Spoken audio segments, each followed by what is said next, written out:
عمر کی سنت ہے۔ توجہ رکھنا، میں اس پہ بات سمجھانے لگا ہوں کہ رسول اللہ صلی اللہ علیہ وسلم نے تراویح صرف 3 رات کیوں پڑھائی ہے اور حضرت عمر نے پورا مہینہ کیوں جاری کروائی ہے؟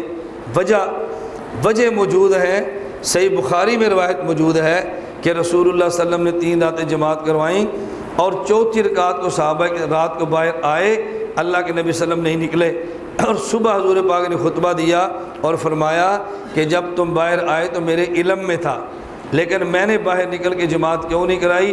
انی خشیت ان یفترض علیکم، مجھے ڈر یہ تھا اگر میں مسلسل جماعت کرا دیتا تو تراویح تمہاری اوپر فرض ہو جاتی۔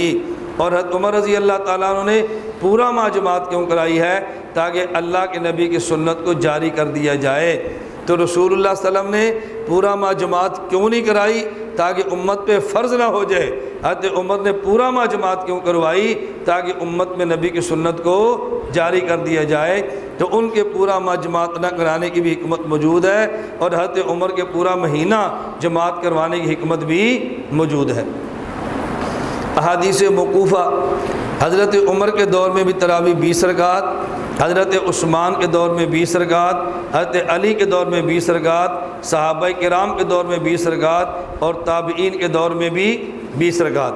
حضرت عمر رضی اللہ تعالیٰ عنہ کے دور میں 20 رکعت تھی۔ آپ دیکھیں